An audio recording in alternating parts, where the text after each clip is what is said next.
Okay, thank you. Greetings, everybody, from the Feeding My Baby study team. My name's Linnea Salick from Altarum, and I want to thank you for joining us for the Feeding My Baby study webinar.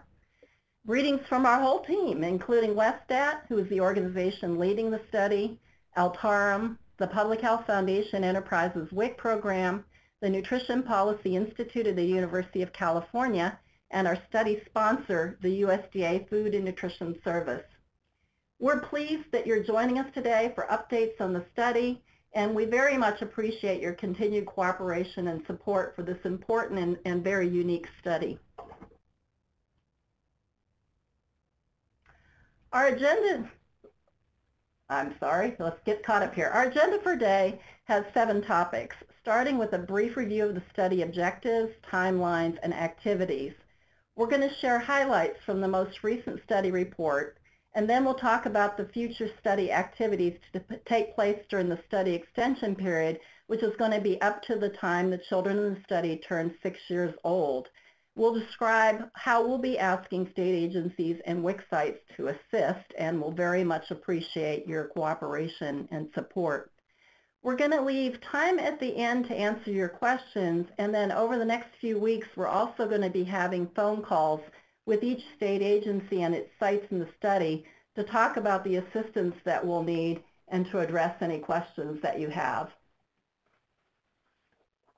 The Feeding My Baby study is designed to answer many questions regarding nutrition and feeding practices for infants and young children. Because it's a national longitudinal study of children from birth through age 6, we have the opportunity to gain a tremendous amount of information about these topics. The major study objectives include updating results of the WIC Infant Feeding Practices Study, which was conducted in the mid-90s, comparing our new findings with those previous WIC study findings and other studies of infant and child feeding practices, assessing conditions of overfeeding and overconsumption, identifying nutrition education influences on infant and child feeding practices, assessing the impact of WIC on nutrition, health, and developmental outcomes, determining changes in feeding practices and behaviors as infants transition to toddlers and preschoolers and early childhood, even beyond the period of WIC eligibility, identifying factors that lead to continued, discontinued, or renewed participation in WIC through age 5, and now with the most recent extension, uncovering potential issues such as food insecurity during the gap between WIC and the school-based nutrition programs. The findings from the study will be useful for WIC program policy and planning, and it'll provide insights regarding infant and child feeding practices that'll be valuable for health and nutrition practices outside of WIC. For example, it will provide insight on the factors and influences that impact feeding practices, and that can be particularly useful for planning nutrition education. It describes food and nutrient intake from infancy through age 6 years, useful for assessing WIC food packages. Identify factors associated with movement in and out of WIC, which may be valuable for addressing program retention and outreach. It'll inform the nation about the important role WIC plays in early childhood nutrition, even beyond the period of eligibility. And it will gauge the level of food insecurity during the gap between WIC eligibility and the school-based programs. This is a snapshot of the study timeline, which shows 5 points in time, starting back in 2013 when prenatal women and parents of young infants were recruited for the study, through 2022 when the study will end and the publication of the final report. Starting with the planning phase, which began in 2012, this will be a 10-year longitudinal study. We've previously talked with many of you about extensions of the study through age 5, and today we're sharing information regarding another extension that will go up to age 6 or 72 months. Here's our map showing the states and sites that are participating in the study. The 27 states are shown in green, and the red dots indicate where the 80 study sites are located. There have been changes in some of the site locations during that time period since 2013, not surprising, but in most cases, replacement sites are in the same vicinity. So those dots show you roughly where our study sites are. Now, we asked you to respond to a poll when you first entered the webinar today, and it looks like most of you joining us today have been with this study since 2013. About 70% said that they've been with the study that long, and then there's about 20% of you who are new, so we welcome you to the study, and then a few of you have joined us throughout that time period. All of you are really important partners in this study, and we very much thank you for your cooperation. For those of you who have been long-term partners, some of what you're going to hear today is sort of a walk down memory lane as we review some of the study activities to date. Those of you who are new, please feel free to enter questions in the Q&A pod or at the end of our webinar presentation. And as I mentioned, we'll be meeting with each state agency and its sites individually. And for those of you who are newcomers, we'll be more than happy to bring you up to speed on the study activities to date. Here's just a summary of those activities. In 2013, we recruited prenatal women and infants into the study. We also did WIC staff interviews and surveys to understand how the sites that are in the study operate. From 2013 to 2016, there were interviews of the prenatal women and the infants from birth through 24 months, and infant measurements at 6, 12, and 24 months. 2015 to 2017, that's when we did interviews of children at 30 and 36 months and measurements when those children were 36 months old. The current phase we're in between 2016 and 2019, we've done interviews for children at 42 through 60 months and taken measurements at 48 and 60 months. In the future, for 2019 to through 2020, there's going to be interviews for children at 72 months and measurements for those children at that same age. And then the conclusion, the final report, will be in 2022 with other reports in between, and you're going to hear more about that in a few minutes. So next I want to introduce Crystal McCallum from Westat, who's going to give you an overview of the recruitment and some of these study activities to date. Okay, thanks, Linnea. It's great to be here today with everyone. Well, starting in 2013, we recruited a total of 4,367 participants for the study with the help of everyone at the 80 WIC sites who were involved in the study initially. And this met our recruitment goal. We recruited both prenatal women and mothers of infants up to 2.5 months old. Since 2013, we have conducted about, well, a little bit more than 40,767 interviews with prenatal women and with the parents and caregivers of the infants and children. We have finished all of the interviews for children actually now through age 48 months. We just finished our last 2 48-month interviews last week. And we're now conducting interviews with the caregivers or parents of children who are age 54 months and age 60 months. You can see on the slide that we're doing interviews every other month during the first year, and then the interviews were every 3 months through age 18 months, and then we started conducting interviews every 6 months. We've gotten a very good cooperation rate, which is the number of completed interviews divided by the total number of women who are still enrolled in the study at the time of that interview. Our most recent completion rates for interviews that we've completely finished are for the 42 and 48 month, where we had a completion cooperation rates of 82%. We started to offer a larger incentive at the time of the 30-month interview, and you can see that our cooperation rates increased from the time of the 24-month to the time of the 30-month interview by 6 percentage points, from 70 to 76%.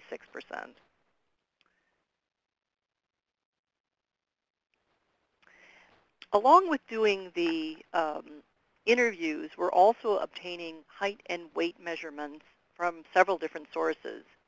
Most of the measurements that we've collected to date have come from WIC administrative data requests that we've made to state agencies and in some cases to WIC sites. The states have provided measurements from the WIC records for those who are in the study who continue to participate in WIC. So we were getting measurements at ages 6 months, 12 months, 24 months, 36, and 48 months. We've also been obtaining measurements for children at age 3 years and older via a Feeding My Baby measurement card that's being completed by WIC sites or by the children's doctor, or we, in some cases, are collecting it from printouts from recent doctor visits. For the 48-month measurement, about a third of the measurements came from cards that were completed by WIC, a third from cards completed by health care providers, and about a third from copies of recent doctor visit printouts. These are all from people who are no longer on WIC. For folks who told us during the 48-month interview that they are still on WIC, we're going to be collecting those data from, again, a data request from the state agencies. So I really want to thank all of you at the state agencies and at the WIC sites for providing this height and weight data, which is really so essential to the study.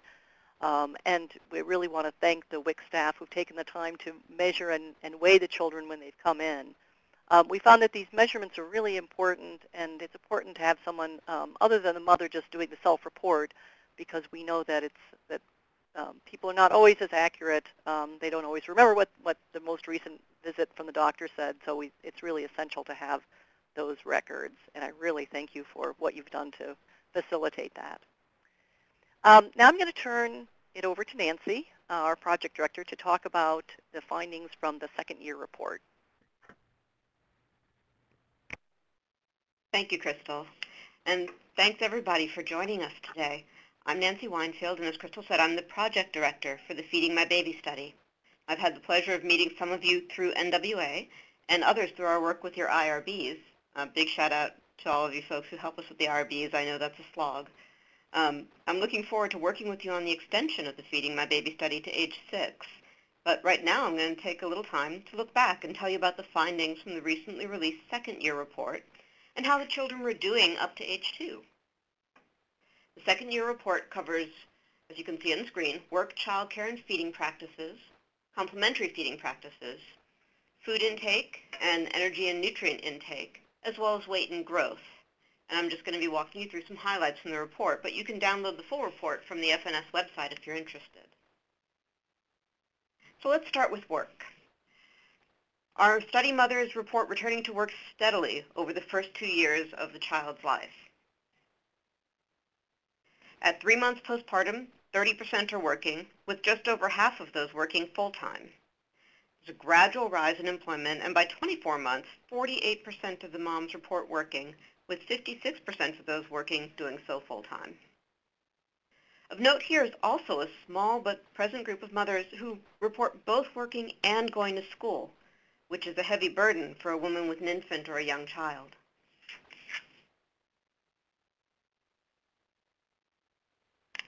So breastfeeding an infant while working can be challenging, but at 3 months postpartum, 34% of the women who are working full-time chose that path. That number drops with time, as do all the breastfeeding rates, until at 13 months, 10% of women working full-time are still breastfeeding. Now, if you look at the same colored circles, the red, the green, and the purple, those are the comparisons I want to focus on for a moment. The circled numbers indicate statistically significant differences. So rates of breastfeeding for women who work full-time are consistently significantly lower than rates for women who are not employed. And although it's not shown on this slide, mothers who are employed full-time have a significantly shorter median breastfeeding duration than mothers employed part-time or mothers who are not employed outside the home. So return to work may be a time when breastfeeding mothers are particularly in need of support if they intend to continue to breastfeed. A natural question then is whether workplaces are supporting mothers' efforts to continue to breastfeed. The Affordable Care Act specifies that most employers must provide breastfeeding women with reasonable breaks to pump, a private space to pump that isn't a bathroom, and a reasonable place to store pumped milk. Within our study, 50% of the women who are working and breastfeeding reported getting all 3 of these accommodations, and 85% report getting at least one, but that does leave 15% of the women who report receiving no accommodations at all from their workplace. The most commonly reported accommodation is reasonable breaks, with 76% getting that accommodation, and roughly 70% reporting a private, non-bathroom space or a place to store pumped milk.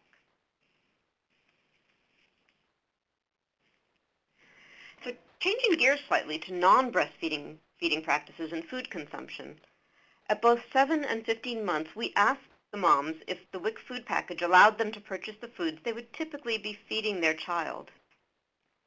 And overwhelmingly, both at 7 months for the infant food package and 15 months for the child food package, the mom said yes, the food package does allow them to do this.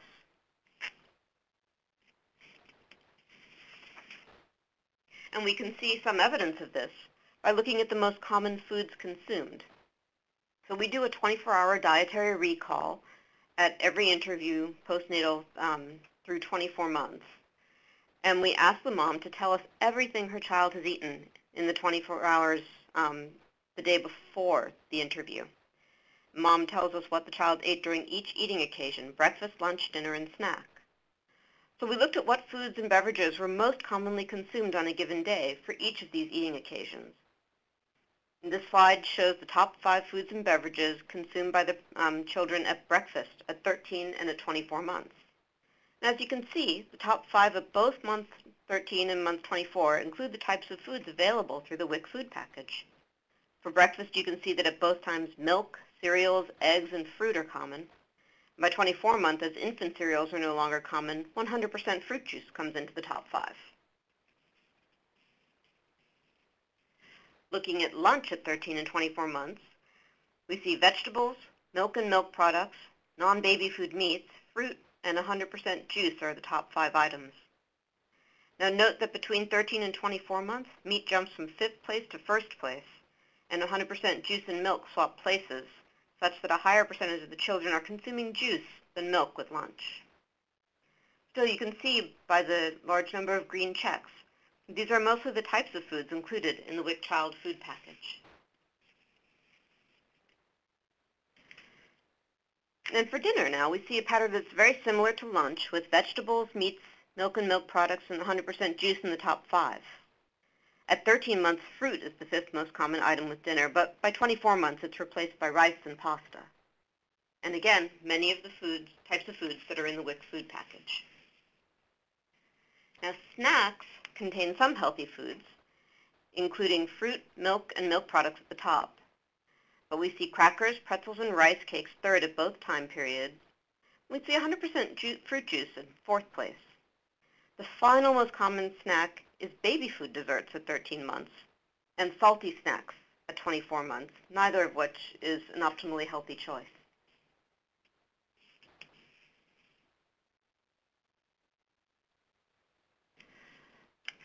So looking over time at what children are consuming, we can see that these children are increasing their consumption of fruits, vegetables, cow's milk, and meats and other proteins. All of these lines go up. Fruits and vegetables are the dark purple and light green lines, and they rise with the introduction of complementary foods, and they're steady after about 9 months, with fruits consumed by slightly more children than our vegetables.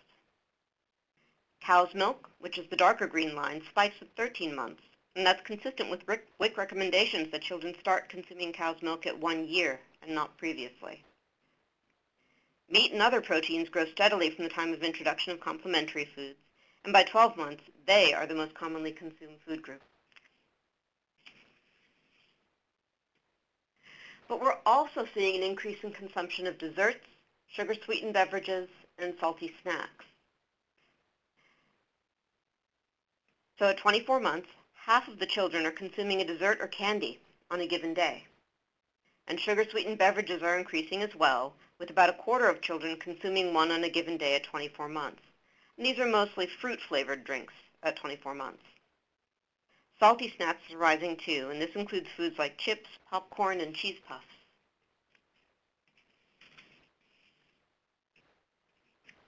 Oops, went a little further than I intended. There we go. Okay. Turning from foods to nutrients, Most median macronutrient and micronutrient levels meet or exceed the recommended levels through the first year of life. Vitamin D, iron, and zinc are the exceptions. Median vitamin D levels are below adequate intake levels throughout infancy. For iron, 20% of the children have intakes below the estimated average requirement at 7 months, although it begins to improve gradually after that. And 17% of children have zinc intakes that are below the estimated average requirement at month 7, but like iron, it begins to improve after that. For the second year, median levels of all macronutrients exceed the recommended levels at each age, and for micronutrients, most also exceed the recommended levels, and the prevalence of inadequate intakes is less than 5%. This includes iron and zinc, which were more of a problem during the first year. Now, the exceptions to this good news are vitamins E and D. Median vitamin E intakes, which were above the adequate intake level during the infant year, are lower than the requirement in the second year. And as you can see in the figure, the prevalence of inadequate intakes is between 55 and 77%. Median vitamin D intakes are below adequate intake levels through infancy and have prevalence of inadequate intakes above 75% in the second year.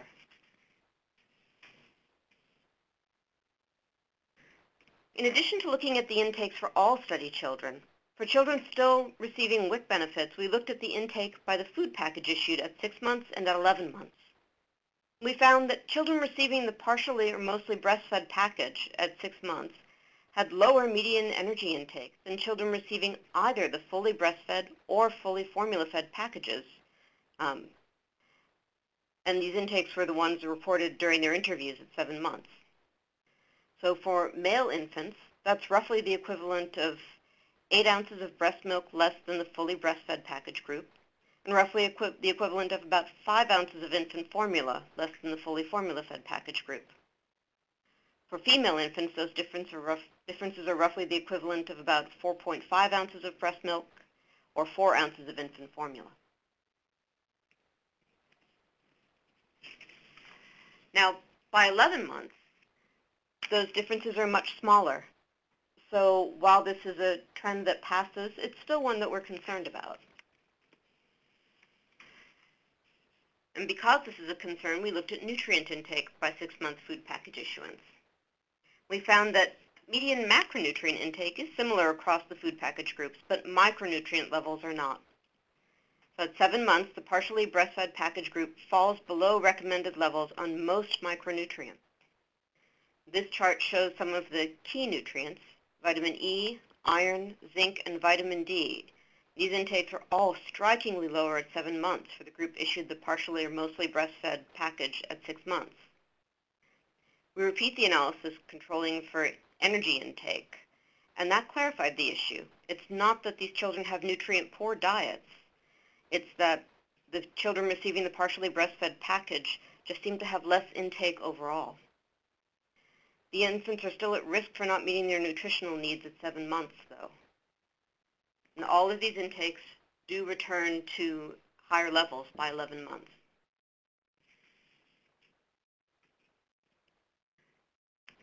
So I'm going to switch gears again, now just to show you a little bit of data on weight for length among study children. So first, let's look at the distribution of low, healthy, and high weight longitudinally. You can see that we have very few children falling into the low category. These may be children with special circumstances or medical conditions that affect growth. Now, most children are falling into the healthy category, but as you can see, the percentage of children in this category is declining with age, from 83% in early infancy down to 76% around the second birthday. And, in contrast, the high weight for length group is on the rise, from 16% in early infancy up to 23% around the second birthday.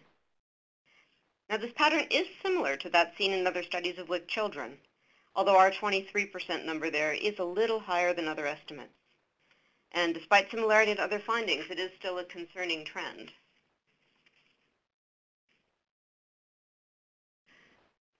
So right now, we're actually working on the third-year report from the study. And for that report, we'll be addressing work, child care, medical care, and federal food benefit receipt, purchasing of fresh fruits and vegetables, and beliefs, rules, and practices about feeding children. And we'll be revisiting the analyses on food intake, energy and nutrient intake, and weight and growth to update them for age 3.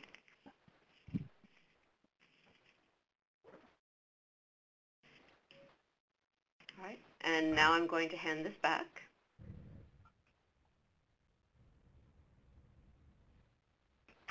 So thank you, Nancy, for sharing those highlights. And as she mentioned, the full report, which is an extensive report, is available on the FNS website. If you go to the WIC Studies link, you'll find it, as you'll find the 2 preceding reports, and really encourage you to take a look at those, because you all have contributed to the findings that are shared in those reports.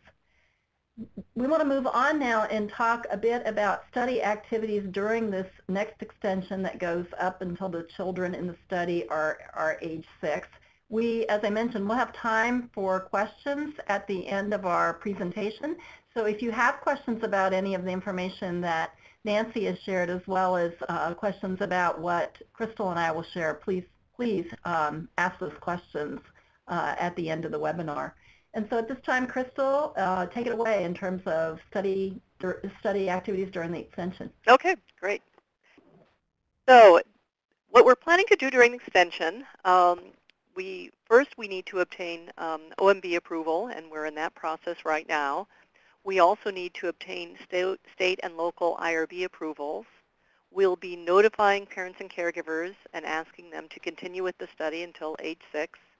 We'll be staying in contact with the parents and caregivers. We'll be conducting 1 additional interview at 72 months, and we'll be obtaining weight and height measurements as well at 72 months.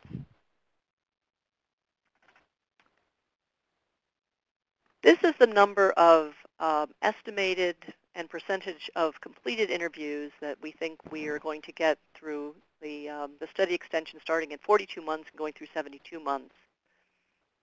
We started with a little over 4,000 infants who were born or who had already been born when we started the study, and we expect to have about 1,901 of them in the study at the end of the 6 years with the final 72-month interview. This would be about 47% of the parents completing the last interview at 72 months. And of course, children stay in the study even if they're no longer participating in WIC. And we know that, of course, at age 6, we won't have any children who are participating in WIC. One of the big challenges during this last year is keeping the parents and the caregivers engaged in the study, and also being for us to be able to track them and get in touch with them when it is time for the 72-month interview. This is going to be the longest gap we've had between interviews. It's going to be an entire year. So some of the things that we're doing to keep in touch with them are to send out contact information forms. We've been doing this every quarter, and we're going to continue doing that.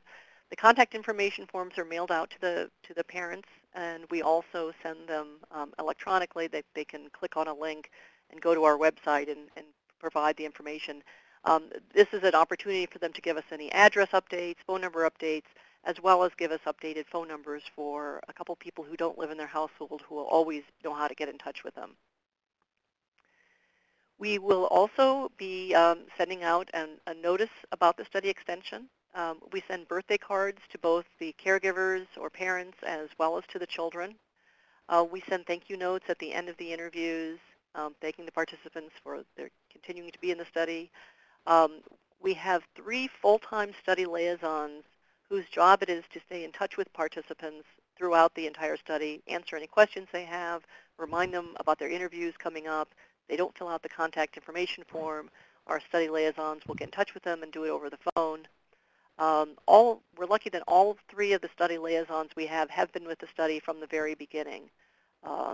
They were instrumental in really supervising the folks who were doing the recruitment at the WIC sites, and since then they've really formed some good relationships with the moms, and so if the moms have any questions about the study, they know who to get in touch with, and I often do expect the study liaisons to call them and let them know what activities they need to do, whether it's getting the height and weight and measurements done or participating in the next interview.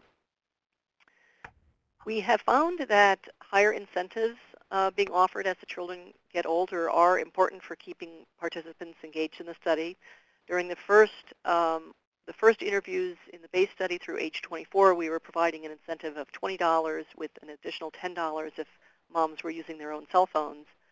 During the study extension to age 6, we are providing parents or caregivers with an incentive of $60 plus an additional $10 for use of their cell phones if they're using their own phone for the 72-month interview, and also a $60 incentive plus $10 for transportation for obtaining measurements at 72 months.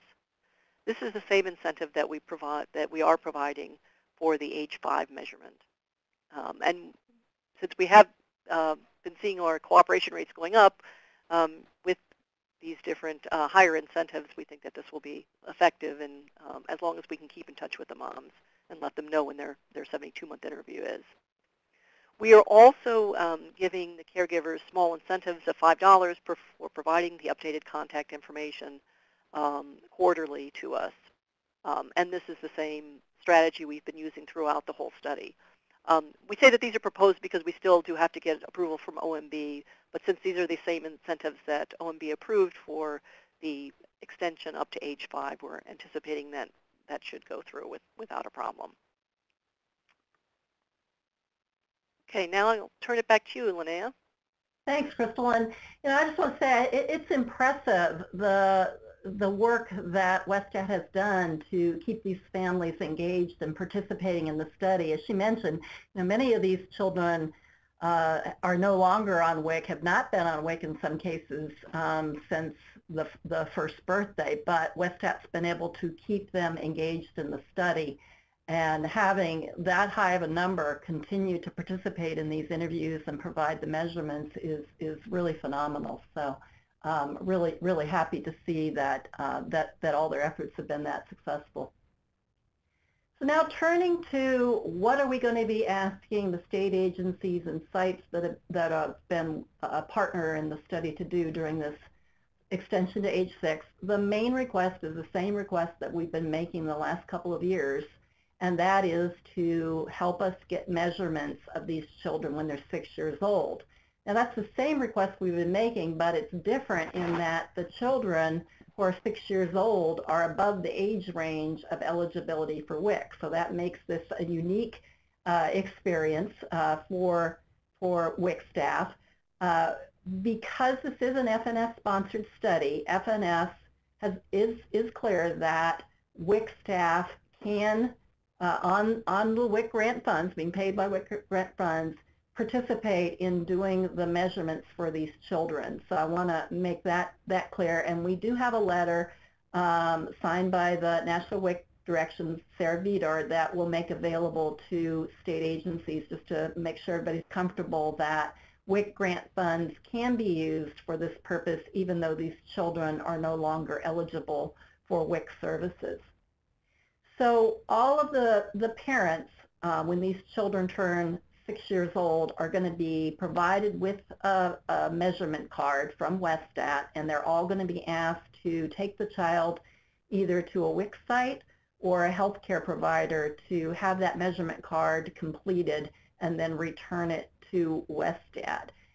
We do think that the measurements taken through WIC sites are very accurate, probably one of the best sources of accurate weight and length, or weight and height measurements that we can get. So we really appreciate the effort of getting these kids in and getting them weighed and measured at WIC if that's the choice that the parent makes.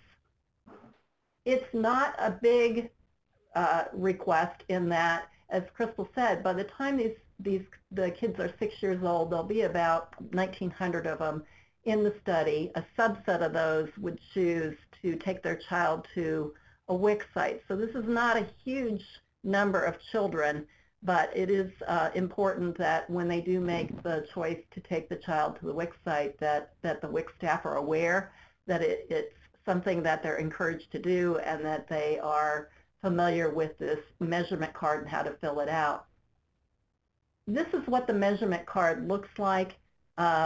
Those of you who have been with us for the past several years in the study have seen this. A lot of the staff in your WIC sites have probably seen this card because, as Crystal said, many of these have been completed to date for the children who are in the study but who are no longer on WIC.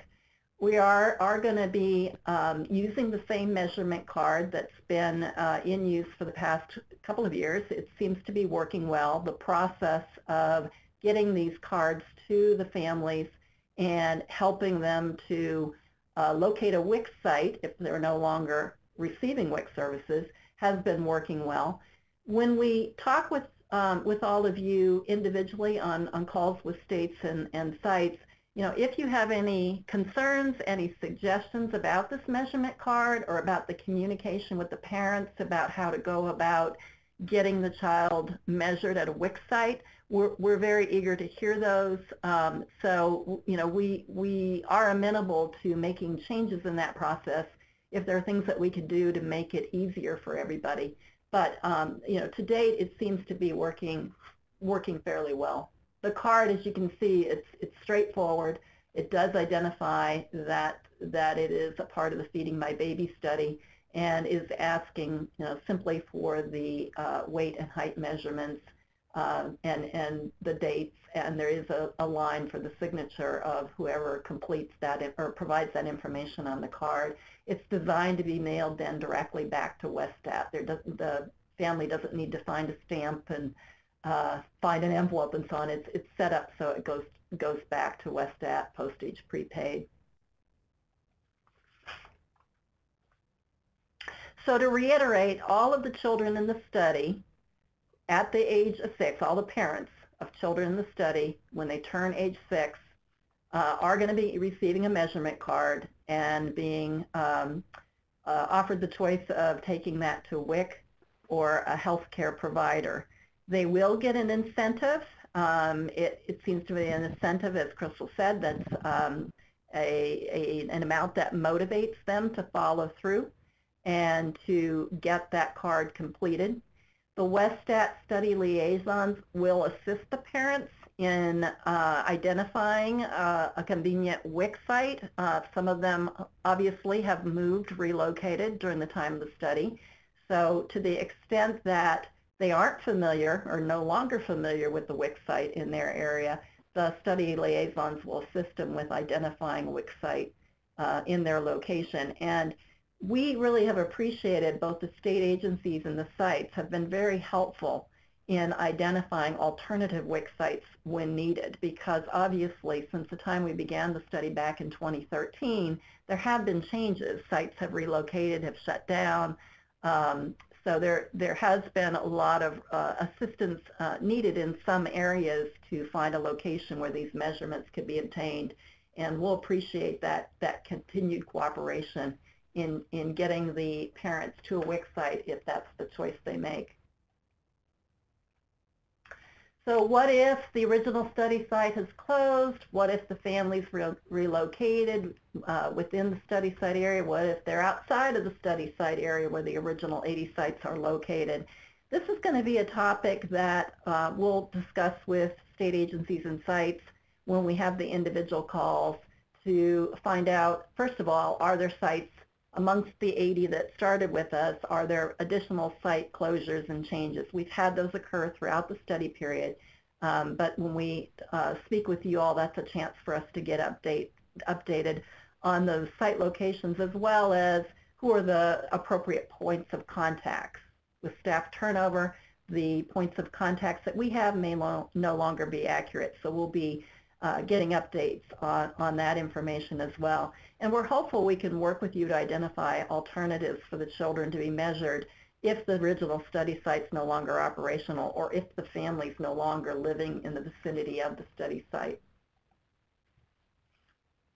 There is a plan B, and that is if the measurement card is not returned, WESTAT will work with the parents and caregivers to try to get them to send in a record from a health visit with a healthcare provider clinic if it occurred within 3 months of the child's 6th birthday. So there is an effort to try to get that data if the measurement card isn't returned, but we do consider that plan B.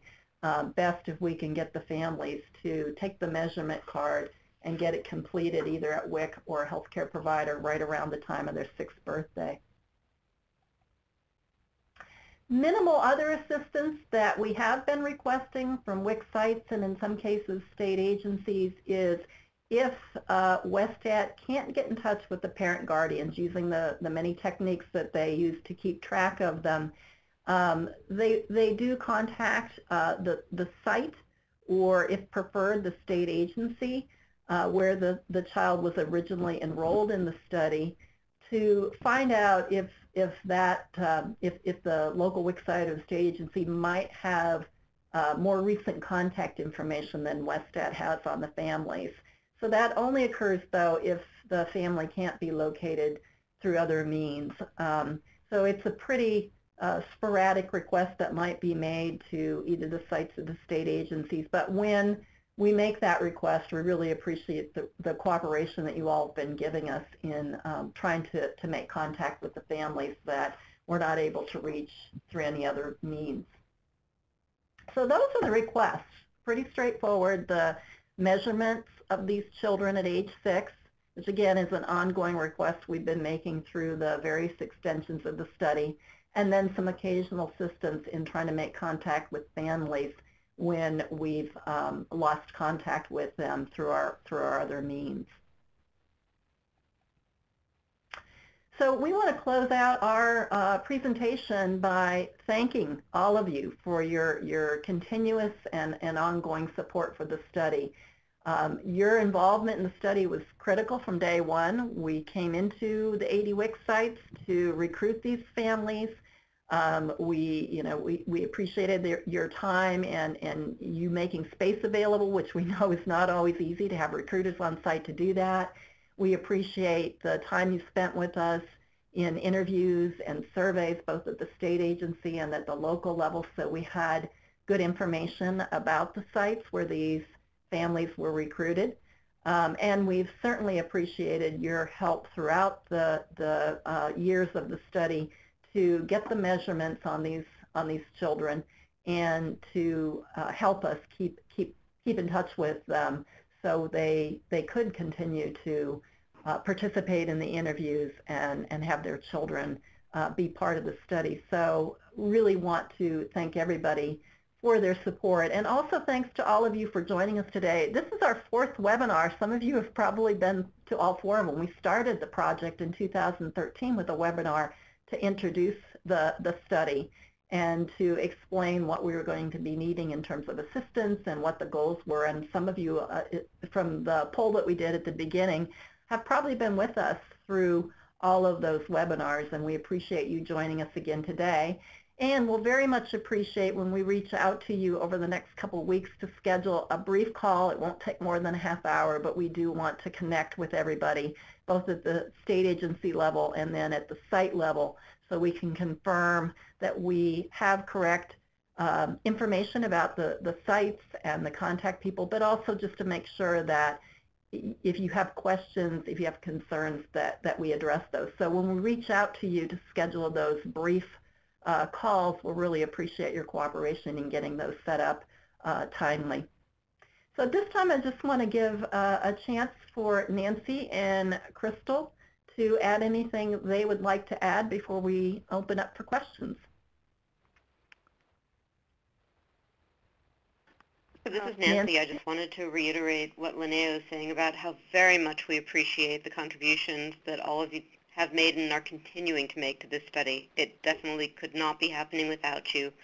And I was relatively new to learning about the WIC program back in 2011 when I started working on planning for this study. And I have learned so much from all of you, and I'm amazed at everything you do for these families every day. Yes, and I just wanted to echo what Nancy and Linnea have said about how incredibly helpful everyone has been on the study, and we're just so pleased that FNS has decided to continue it to age 6 because we are just collecting such rich and valuable data. So thank you again for all your help and support. So now we have some time for questions, and thanks so much. Several of you have typed some questions in, and we'll start with those. And if there are others who have questions, feel free to type them in. We can all see those questions, and we'll start with those, and then we'll open up the phones for some additional verbal questions. So the first one that I'm seeing here is a question about the measurement card. It says, when the measurements are collected by WIC, do you expect the local agency to mail the completed card to WSDAT, or does the parent guardian return the completed card? Crystal, would you like to respond to that one? Yes, the cards are postage paid, so we do expect that the participant, that the mother or caregiver will return the card. All they have to do when it's completed at the WIC office is fold it over, and there's a sticky strip that they pull off so it seals it tight, and then they just need to drop it in a mailbox. We encourage them to do it rather than the WIC site so that they know that it actually has been mailed. Unfortunately, some things do get lost in the mail sometimes, and we sometimes have to collect another card. One thing that we do, because we do have some problems with the U.S. Postal Service, is we will encourage the mothers to also take a photo of the card and to block out the baby's name and date of birth, and then send it in a text message to the study liaison, because then that will assure that we get the measurements right away and that they don't get lost in the mail. Great, thanks, Crystal. There's a question about following up locating children and families who are in the study, whether there's consideration to accessing, reviewing SNAP data, since that's another USDA program. And I'll turn that over, Crystal, to you and Nancy. I don't know that that's been a consideration. Maybe you could talk a little bit about what the experience has been in keeping in touch with the families. I'm not sure that we've needed to go to a different data source beyond WIC. Yeah, well, I mean, we haven't, and I mean, mostly the way that we keep in touch with the families are through the contact information forms, and then we do some online tracing if we aren't able to reach either the participants or anybody who knows them, because unfortunately phone numbers do often go out of service. I think the problem with trying to get SNAP data is that it's all SNAP data. It's all state administered, so we would have to have agreements with. I'm working on SNAP on another study, so we would have to have agreements with those state agencies in order to get the contact information. So I think that we probably, that might have been a good thing to have pursued earlier in the study, but I think at this point we'll probably just keep going with the contact information that we have and going to WIC if all else fails. Thanks, Crystal. So here's a question, and this looks like a good question for you, Nancy. Was it ever considered to make this a cross-sectional study with ongoing or rolling recruitment? So from the beginning, USDA FNS really wanted this to be a longitudinal cohort study so that they could see not only status at any particular time, but also how children's feeding practices unrolled over time within individuals. And we also are able to look at trajectories of weight and things like that that are only answered longitudinally. That said, we do have a portion of the study that originally, the supplemental sample, only completed a smaller number of interviews. They were interviewed at either 1 or 3 months, 7, 13, and 24. And that was our sample that was really added at those key time points to increase the number of participants we were looking at for those interviews. And since then, we've actually started including them in all interviews. So we originally had a full longitudinal group, a less frequent longitudinal group, but FNS really did want us to get a prospective look at how people are feeding their children. Thanks, Nancy. So here's a great operational type question. Does the WIC office need to record and maintain the measurements they take? Presumably this is the measurements at 6 years old. Do they have to keep a file of that, or do they just complete the card?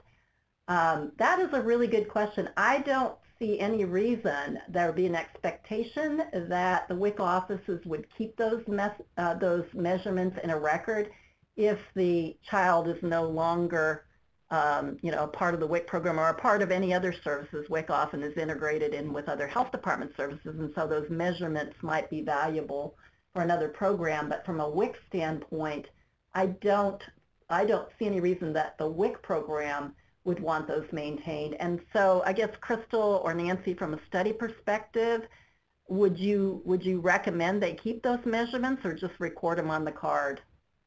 All they need to do is record it on the card, because we do recognize that there would be a burden to making copies of the cards or recording them someplace.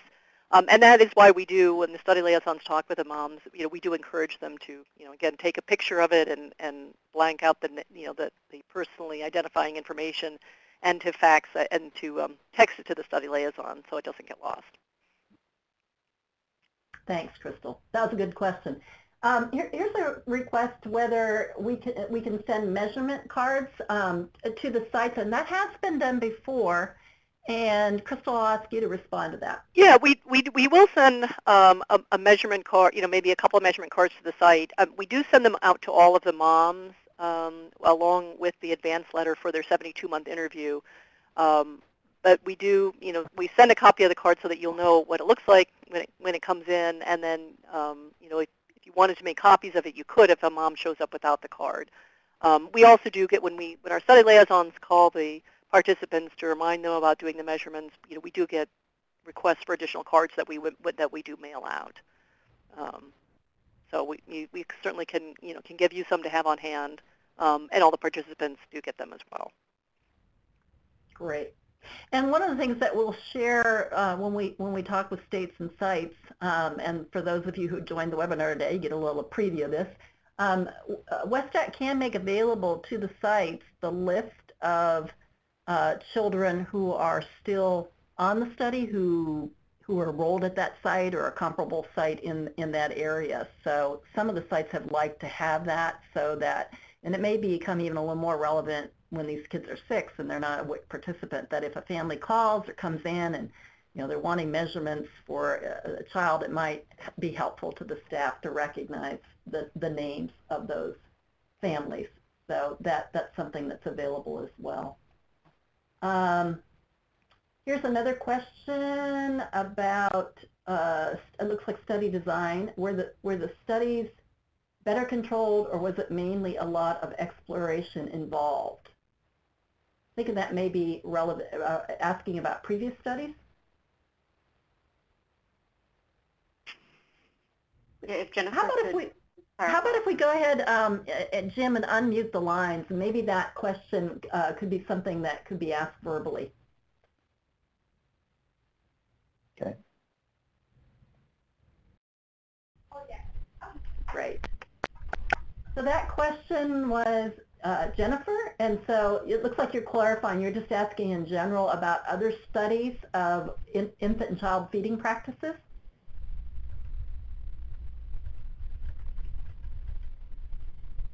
So Nancy, do you have a comment on that about previous studies of infant and child feeding practices study, or whether they were control type studies? So there have been several other studies of infant and toddler feeding practices, and some of them go up as old as we do. There's been the Nestle-Gerber FITS studies, and there's the earlier WIC infant feeding practices study, and there is the CDC and FDA infant feeding practices study.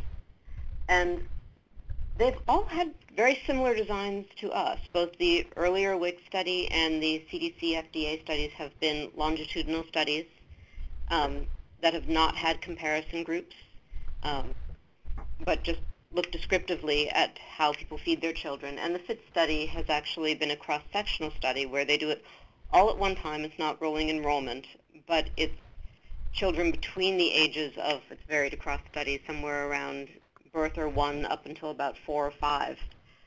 And they just describe all in one fell swoop feeding practices for that age group. So our design is fairly consistent, and intentionally so, with other feeding studies. Right. Thanks, Nancy. Hey, and Jennifer, thanks for hanging in there and clarifying your question, I see you're joining through your computer, and so weren't able to verbalize. So thank you. We probably have time for one more question. Does anybody want to ask a question now? All the phone lines are unmuted now, so we can hear everybody. So is there one more question that we could answer before we wrap up?